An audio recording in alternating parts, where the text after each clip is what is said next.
Je couperai tout ça au montage. Salut Crypto Lover, c'est Weltemor pour l'émission Culte Crypto. C'est la troisième fois que je recommande. Je sais pas ce qui se passe, je touche à rien. Je touche à rien. Donc, comme d'habitude, depuis 7 ans maintenant, je vais dire bonjour à toutes les personnes qui sont dans le chat. Salut. On va commencer par Alexandre Gris, à Christophe Pirotte, à Rose Oliver, Mathieu Fony, Alexandre Gris et bien évidemment, évidemment de mon cœur à Rose Oliver et à mon petit Jean-Pierre Riffard. Tous ceux qui se demandaient qui était Jean-Pierre Riffard quand je parlais du XRP, ben voilà, c'est lui. Salut à Barry Dabari et salut à toutes les présentes personnes qui se trouvent dans le chat. On va passer sur CoinMarketCap. Sur CoinMarketCap, que tu vois, Bitcoin 98 249 $. Mais, nous avons atteint les 99 111 $. Nous nous rapprochons du fatidique 100 000 $. Ça fait 7 ans que je fais des vidéos sur YouTube. Ça fait 7 ans que je vous dis qu'on va arriver un jour à 100 000 $. Et nous y sommes presque. Alors, est-ce que ces fameux 100 000 $ vont être la barrière infranchissable pour le Bitcoin? Je ne pense pas. Est-ce que par contre, ici, on va les atteindre? Je ne sais pas. Mais par contre, ce qui est très important de comprendre, c'est que c'est quand même quelque chose de très psychologique. Il faut faire très attention à cette barrière. Alors, on a l'Ethereum qui reprend 9%, c'est plutôt pas mal. Solana qui prend aussi 8,90%. Donc, 90% pour les Français, c'est 90. Moi, je suis belge, donc c'est 90 et c'est 70 et non 70. Donc, on voit que Ethereum est à 403 milliards de $, et que Solana est à 121 milliards de $. Solana est en train de grappiller pour essayer de rattraper son éternel concurrent. En tout cas, il est outsider d'Ethereum. Est-ce qu'il va réussir en 2025? Nous verrons bien, mais là, Ethereum est en train de se réveiller. Donc, attention Solana. Maintenant, quand je vois tout ce qui se développe sur Solana, ça va être un peu compliqué. Il y a ça. J'espère que là, j'ai pas coupé le son, mais je vois ce qui s'est passé. Elle a touché ici. Et salut mon petit Xaltox. Alors, j'espère que le son va mieux maintenant. Donc, on a le Solana, puis c'est suivi du BNB, le petit Ripple de Jean-Pierre Riffard qui est dans le chat, les gars. Et puis on a le Dogecoin suivi du USDC. Et alors, nous avons Cardano, la petite Edamangue de mon cœur, qui perd 1,36%, mais qui gagne quand même 40,75% sur la semaine, et suivi du Tron, qui est en 10e position. Voilà, ça c'était pour CoinMarketCap. Alors on regarde un petit peu les trading coins. Nous avons le MAD qui fait 84%, le Ripple 8,22% et le SAI qui fait 20,13%. Je ne connais pas, mais c'est pas grave. Alors on a le Fear and Greed Index qui est quand même à 82, donc c'est extremely greed. On fait bien attention à ce qu'on fait. Et bien sûr, on a le volume qui augmente un petit peu. Par contre, la capitalisation boursière qui diminue. Pourquoi? Il y a quand même beaucoup de cryptos qui ramassent un petit peu leurs dents pour le moment, parce que les gens, ils ont envie aussi de prendre des gains. C'est logique, les gars. Lorsque tu gagnes de l'argent, tu vends pour prendre des gains. Ça, c'est quelque chose de fondamental. OK? Et je pense que là, les 99 111 $ pourraient être quelque chose de psychologique. On va peut-être, on arrive à 99 000, on est en train de peut-être se dire, ouais, en fait, on va peut-être arriver aux 100 000, on a peur d'y arriver. Vous savez, c'est la peur de réussir, là. J'ai l'impression que le Bitcoin, là, il va avoir la peur de réussir et qu'il va hésiter pendant quelques temps. Et quand il va le péter, il va le péter, mais il va le péter. Mais ça, on va voir ça dans la liste technique que je vais vous proposer. Mais avant toute chose, j'aimerais vous montrer quand même le Ethereum. Alors, Ethereum, on le met sur du 4 heures. Et quand on voit sur du 4 heures, tu avais quand même un beau petit fanion descendant. Il y a un Golden Cross qui vient de se faire ici entre la EMA 25 et la EMA 50, tu vois, et d'office direct, ça a pumpé. Là, par contre, on est venu chatouiller les précédents plus hauts, hein, tu vois ici, bam, on met à 3396 $, hein, tu vois, 1, 2 et maintenant 3. Donc ça fait 3 top. Maintenant, on avait réussi une fois à les percer. Mais les 3396 $ sont quand même assez psychologiques pour le trader. Et en plus, on voit quand même que sur les MACD, on est plutôt pas mal. Sur les MACD, on a fait un Golden Cross aussi. Et on est en train de monter. Donc c'est cool. Maintenant, on va voir ce que le Bitcoin va faire. Parce que même si Ethereum se réveille, maintenant, si on le met en daily, c'est un peu plus beau. Tu vois, hein, Ethereum, regarde un peu ici ce qu'on a eu. On a un Golden Cross, donc on a enfin les moyennes mobiles qui sont en train de se rediriger au-dessus de la moyenne mobile 200. Mais ce n'est que sur du daily. Regardons un petit peu sur du weekly. On a une belle semaine qui commence et on a des plus hauts à aller chercher. Donc si on veut voir un petit peu Ethereum un peu plus en action, on fait ça. On se met sur le weekly, bien évidemment. On essaye de trouver les tendances, les droites de tendance. Les droites de tendance, on essaye de les trouver de cette manière. On va chercher les plus hauts, les plus bas. Hop, on va faire ça différemment. On fait ça. On se met comme ça. Même si on veut vraiment être carrément juste, on doit faire ça. Voilà. et ici, on est comme ça. Donc, il y a une possibilité de venir chercher plus haut sur l'Ethereum. Si on vient chercher les deux précédents plus haut, ici, voilà, il y a peut-être moyen de venir chercher les 3563 $ sur Coinbase, bien évidemment. Voilà, ça c'est le premier objectif qui sera suivi d'un 3973 qui sera ensuite suivi d'un 4093 $. Et après, je pense qu'on viendra rechercher le all-time high de 2021 à 4867 $. Maintenant, voilà, il faut voir aussi que Ethereum a un sérieux concurrent. Hein, j'ai du mal à le dire, mais le Solana, c'est quand même du lourd. C'est quand même un sérieux concurrent. Il y a quand même beaucoup de projets qui sont créés autour de Solana. Il y a beaucoup de, on peut dire shitcoin ou memecoin, je sais pas, tu vois, parce que pour moi, un memecoin, c'est comme un shitcoin. Je sais pas ce que vous en pensez, les bros. Je trouve qu'il y a beaucoup de memecoins qui sont créés sur la blockchain. Du coup, ça brasse beaucoup d'argent. Hein. En tout cas, moi, ce que je vois sur Ethereum, c'est qu'ici, tu as eu un golden cross entre le MACD et son signal. Ça fait 3 semaines, et ça fait 3 semaines que ça commence à pomper. On est toujours en négatif. On commence seulement à passer vers le dessus, et ça va être beau. Donc, je pense que lorsque la ligne verte ici, qui représente la moyenne mobile 25, ici va repasser au-dessus de la moyenne mobile 50, et que la ligne orange va passer au-dessus de la moyenne mobile, enfin, la ligne rouge, donc la 100 va passer au-dessus de la 200, nous aurons les 4 moyennes mobiles qui seront alignées. Et quand les 4 moyennes mobiles sont alignées, bro, je crois que je te fais par dessin. Mais voilà ce que ça donne. Ok. Là, nous ne sommes pas encore en halle saison. Il y a encore un petit peu de temps à attendre pour la halle saison. Mais la dernière fois que les moyennes mobiles se sont alignées, hein, nous avons eu.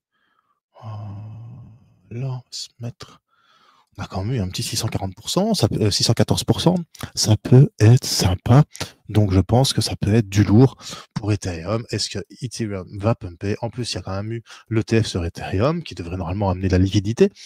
Mais c'est encore une fois, c'est un autre débat. Alors on va passer sur ce que vous attendez tous, je pense, c'est le Bitcoin. Alors le Bitcoin, regardez, comme je vous disais, il est déjà à 90 7800. Donc le Bitcoin, est-ce que il va avoir peur? Pardon, mince, qu'est-ce que j'ai fait? Voilà, on va se mettre sur du monthly déjà. Hop, voilà. Donc, vous connaissez mon analyse. Hop, pour l'instant, on est en train de percer cette résistance. Ok, là, rouge, ok, on est en train de percer cette résistance pendant le mois de novembre. Est-ce qu'en décembre, quand à l'ouverture, on sera au-dessus? Si on est au-dessus, il y a de fortes chances qu'on vienne chercher la résistance haute du canal ultra long terme. Je sais pas si tu vois ce que je veux dire. Hein, je suis cherché 2017. Ok. Donc on a un beau canal haussier là, tu vois, avec une belle sinusoïdale. C'est magnifique. À verser d'ailleurs. Eh bien, si on vient chercher juste 274% à partir de là, où on peut dire qu'à partir d'aujourd'hui, on n'a plus que faire 141%, on est à 237 000 $. Est-ce que ça va arriver? Est-ce que ça va arriver? Je ne sais pas. Est-ce que réellement nous allons arriver à ça? J'en ai aucune idée. Mais comme je vous dis, psychologiquement, les 100 000 $, c'est quelque chose de très, très, très, très important. Il y a peut-être aussi la peur d'y arriver. D'ailleurs, on se met sur Bybit, et sur Bybit, on voit déjà que je perds 4 $. Alors qu'aujourd'hui, j'ai gagné de l'argent, parce que hier, on était à 500, je ne sais plus combien, 500 et quelques, et on est à 540, et on est à 602, mais je perds 4 $. Parce que j'ai vendu tout à l'heure ici, j'ai vendu haut, et du coup, je me suis dit, bah, on va peut-être arriver aux 100 000, tu vois. Et comme on va arriver aux 100 000, autant de mettre un petit trade, mais un petit trade pas trop. J'ai mis 0,09, j'ai mis 130 $, enfin 136 $ en jeu.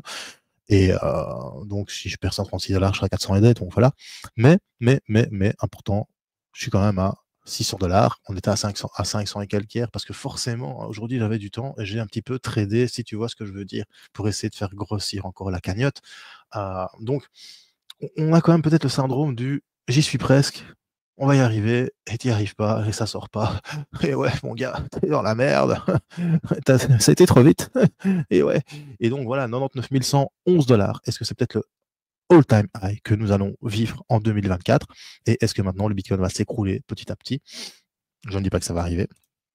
Ok, je dis pas que c'est ça. Ok, parce que là, ça fait pas si longtemps que ça en semaine qu'on pump.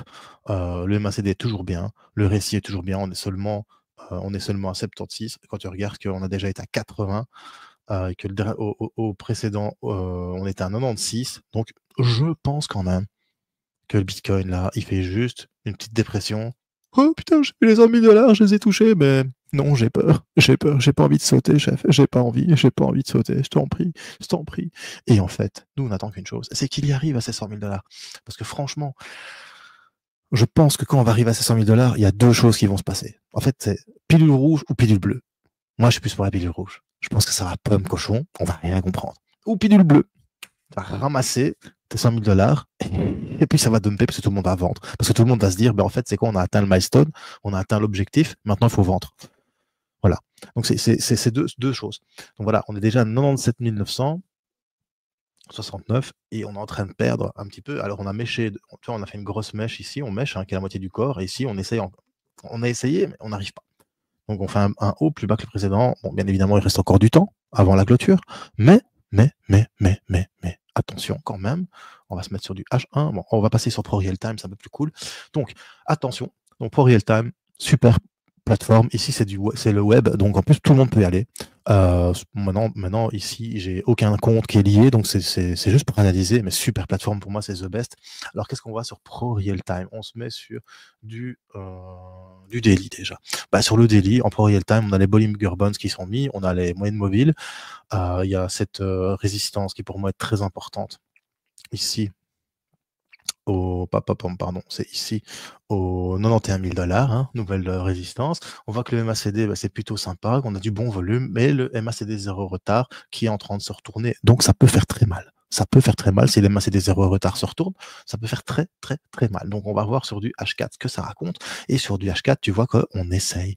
Tu vois, ici, j'ai mis en blanc, j'ai mis le plus haut que nous avons eu pour le moment. Et alors, je pense qu'il faudrait mettre en blanc plus les 100 000 $. Voilà, on doit venir chercher les 100 000 $. On doit venir chercher ces fameux 100 000 $. Mais que va-t-il se passer? Est-ce qu'on va réussir à venir chercher ces 100 000 $?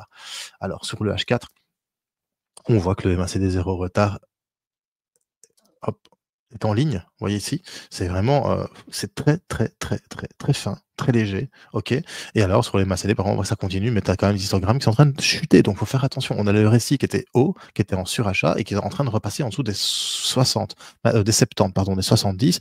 Donc, attention, attention. Est-ce que on va venir chercher une petite résistance aux 91 000 $? C'est bien possible. Parce que, encore une fois, il y a les 100 000 $ qui sont psychologiques et que c'est pas rien du tout, ces 100 000 $.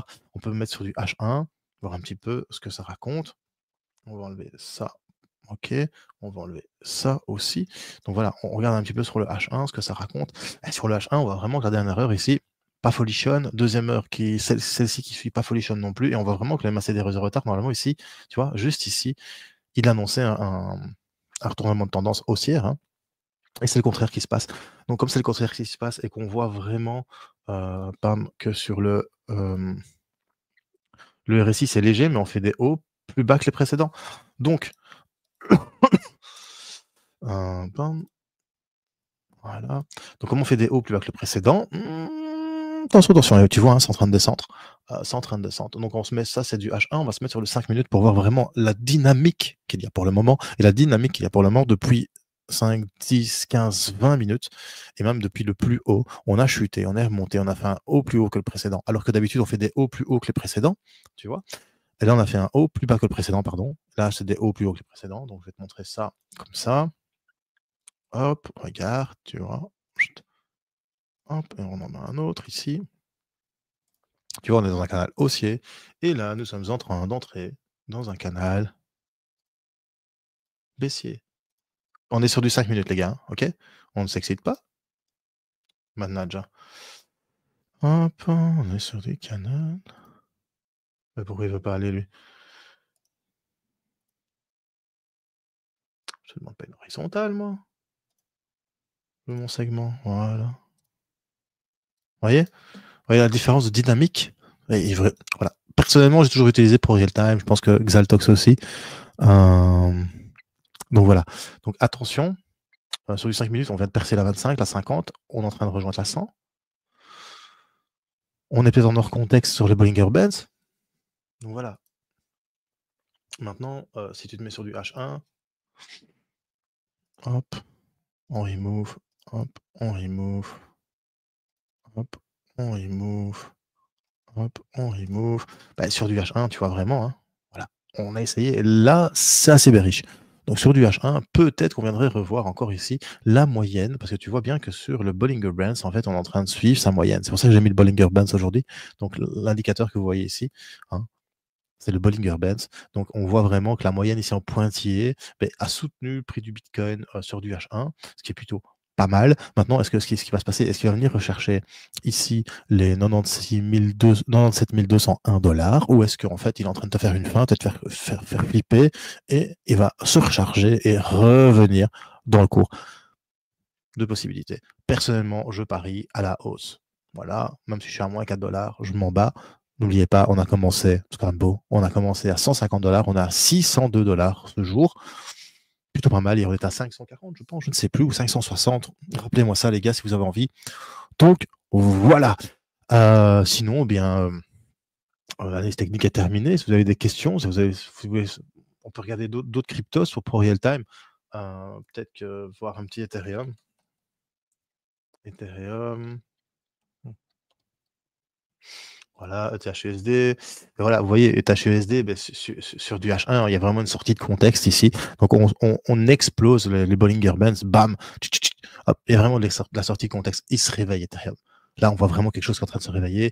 Donc, c'est plutôt sympa. D'ailleurs, sur Ethereum, ce qui est vraiment beau, c'est quand tu regardes, c'est quand tu regardes sur, non, je me suis trompé, c'était pas le daily que je devais mettre, c'était le weekly. C'est quand tu le regardes sur le weekly, tu vois vraiment une tendance sur les MACD qui a commencé ici, MACD 0 retard, bien évidemment. On est seulement à du 60, on n'est même pas en surachat, donc il n'y a même pas d'excitation encore. Les acheteurs, ils sont tranquilles, ils sont encore tranquilles, ils se tracassent pas. Par contre, sur les MACD, ici, tu vois qu'il y a eu le Golden Cross qui s'est passé et qu'on est encore tranquillou.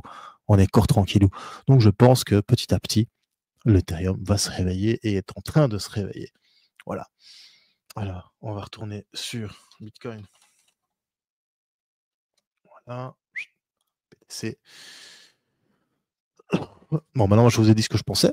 Est-ce que on va regarder un petit peu dans le chat ce que vous pensez? Dites-moi un petit peu ce que vous pensez. Est-ce que les 100 000 $, en fait, le Bitcoin est en train de se faire caca dessus et se dire, en fait, c'est la peur de l'échec et là, on va redescendre un peu. Ou alors, c'est juste un petit peu de prise de bénéfice et, et le Bitcoin va repartir de plus belle cette nuit, tout simplement. Alors, on va regarder un petit peu ce qui se passe dans le chat. La pression, bro. Ouais, la pression. Ciao, bari, bada, bari. Ouais, c'est la pression. C'est bon, salut. Alors, reste comme ça, Natacha. Merci. Comment va, bro? Je vais très, très bien, bro. Ça fait super plaisir. Alors, le son sature un peu. J'espère qu'il va mieux maintenant depuis que j'ai changé un switch que ma fille a touché. Voilà. C'est pas pour dire que c'est elle, mais je sais que c'est elle parce que dès qu'elle vient dans le nouveau studio, elle arrête pas de toucher à tout ça, tu vois, parce qu'elle est intriguée forcément. Mon petit Jean-Pierre Riffard, j'espère que tu es content avec ton petit Ripple, bro. Alors, Crypto Macholo, Solana ETF bientôt approuvé, apparemment, c'est le prochain. Là, c'est sûr, avec Trump et la SEC en changement. On verra bien, bro. On verra bien. Il faut rester zen. Rien n'est jamais sûr dans le monde des crypto-monnaies. Salut Seth, j'espère que tu vas bien. Alors, exact, par contre, je me demande, après avoir top, que fera-t-il descendre jusqu'à où? Écoute, si le Bitcoin fait un top, je sais pas ce que pense, je sais pas ce que pense Xal, mais si Bitcoin fait un top, déjà, faut l'analyser sur du long terme.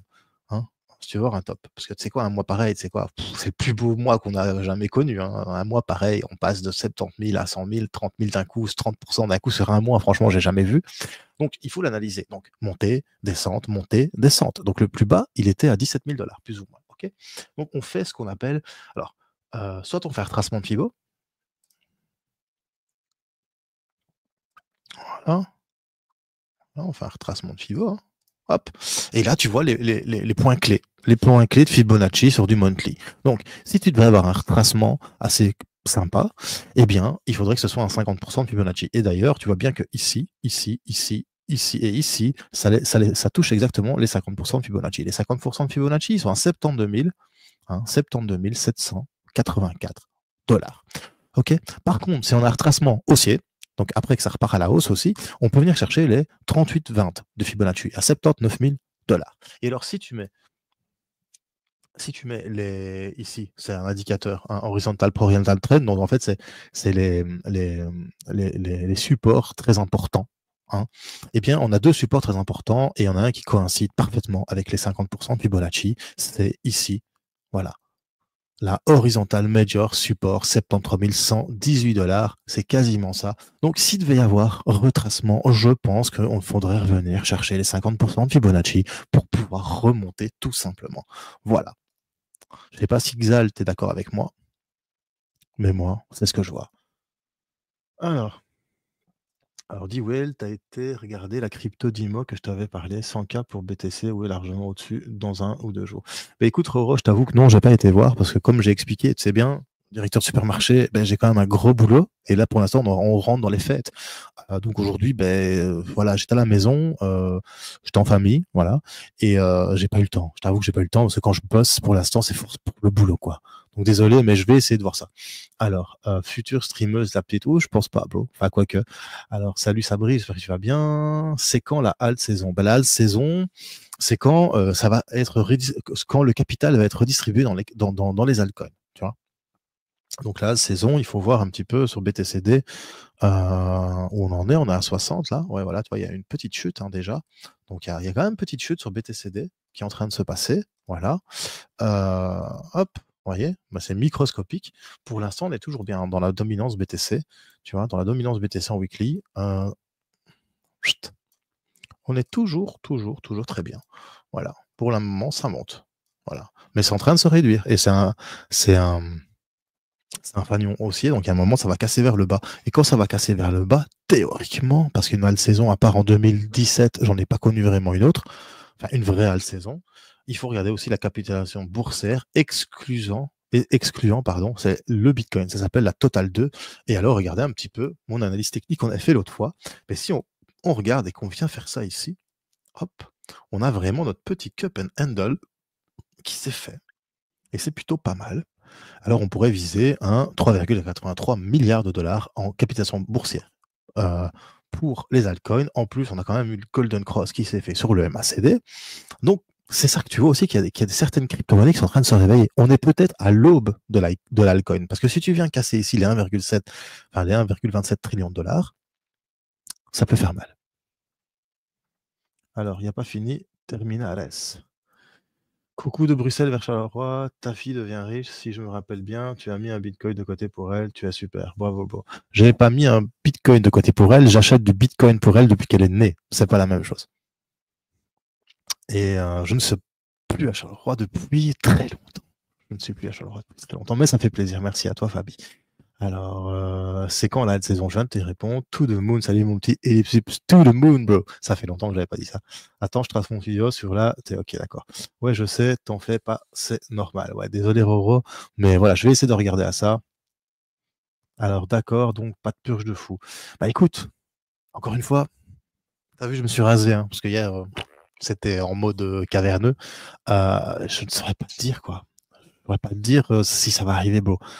Alors, TP à 101 000. Me dit mon petit Xaltox, c'est 6 corrections, 69, 62 000. Ok. Ouais, t'es plus pessimiste que moi. Comme dans les cycles précédents pour ETH. Exactement. Exactement. On est vraiment. En fait, c'est vraiment une copie du cycle précédent. Pour moi, on est en 2017, là. Donc, il faut patienter que le Bitcoin vienne nous faire un ATH de dingue et après, ça va être redistribué et ça va pomme cochon. Et si ça continue de monter, TP2, 155 000, ouais, je vois ça pareil aussi. Moi, oui, moi aussi, je vois ça pareil. D'ailleurs, on prend le FIBO. On fait ça. Ok, donc TP1. C'est pour illustrer un petit peu ce que Xaltox a mis, hein, vous voyez les gars, il a mis TP à 101 000, bah oui, pourquoi? Mais parce qu'en fait, quand tu tires un Fibonacci à l'envers, tu vois, donc un Fibonacci, il y a beaucoup de gens qui le tracent du plus bas vers le plus haut. Mais si tu prends ton Fibonacci, ici, et que tu le traces du précédent plus haut, le précédent plus haut, il est là, hein, c'est le précédent, tu vois, ok? Pourquoi on dit que c'est le précédent plus haut? Parce que c'est la dernière montée avant la chute et la montée. Parce que lui, ce bas-là, il n'est pas plus bas que le précédent. Par contre, ce bas-là, il est plus bas que le précédent, ici, tu vois? Ok, donc on vient chercher le plus haut, on descend vers le plus bas. Le plus bas, c'est ici, là, et le plus bas, il est à 15 587 $. Eh bien, on voit que, enfin plus ou moins, pardon, je me trompe, c'est là. Voilà. Donc, on voit que le 161,8, donc, de Fibonacci est à 101 992 $. 101 992 $. Donc, C'est le premier TP de mon petit Xal. Et deuxième TP de mon petit Xal, lui, il va carrément, parce que ici il n'y a pas tout. On va aller sur TradingView. Voilà. Hop. Ouais, Bitcoin dans 7500 les gars. Donc on va sur TradingView, on se met, je pense que j'étais en quoi là? J'étais en mois. On se met sur du monthly. On fait ça. Voilà, on enlève ça ici pour que vous voyez mieux. On prend le Fibonacci, on vient chercher le précédent plus haut, hop, on descend jusqu'au précédent plus bas. Bon, ici, ça sera un petit peu plus bordel, parce qu'il y a plein de lignes. Donc, Xal, il voit le 161,8, puis après, il dit deuxième TP à 155. Moi, je vois un deuxième TP, perso, je le vois à 176. Bon, ça, c'est mon point de vue, tout simplement. Mais voilà, mais c'est important de savoir tracer un Fibonacci. Un Fibonacci, ça ne se trace pas que du bas vers le haut, ça se trace aussi du haut vers le bas. Comme ça, on peut essayer de trouver vers où ça va aller, tout simplement. Donc voilà, mais attendez, vous voyez que le Bitcoin, là, pour le moment, il aussi, il stresse. Et puis, on voit bien que ici, sur le H4, il y a le MACD qui est en train de se retourner, puis le RSI qui nous fait un petit bas plus bas que le précédent, enfin un petit haut plus bas que le précédent, alors que précédemment, il faisait des hauts plus haut. Tu vois ici, hop, plus haut et plus haut. Donc, est-ce que la moyenne mobile du RSI va soutenir va le soutenir et va le faire partir vers le haut? À voir. Est-ce que le Bitcoin va continuer de monter? À voir. En tout cas, moi, c'est ce sur quoi je parie, c'est ce sur quoi j'analyse, et je pense que oui, le Bitcoin va venir chercher les 100 000 $. Tout le monde l'attend, tout le monde va faire ce qu'il faut pour l'atteindre. Mais une fois atteint, que va-t-il se passer? Et ça, je vous donne rendez-vous demain pour une nouvelle aventure de Culture Crypto. C'était Will Temer. Si t'as bien aimé, tu mets un petit pouce bleu. Si t'as pas aimé, tu mets un petit pouce rouge. Tu mets des commentaires, tu partages un max. Et surtout, bro, n'oublie pas, ça fait 7 ans que je te le dis. J'espère que maintenant t'as compris. Choose life, choose freedom. Et choose Bitcoin. Peace, my bro. Rendez-vous demain, même endroit, même heure.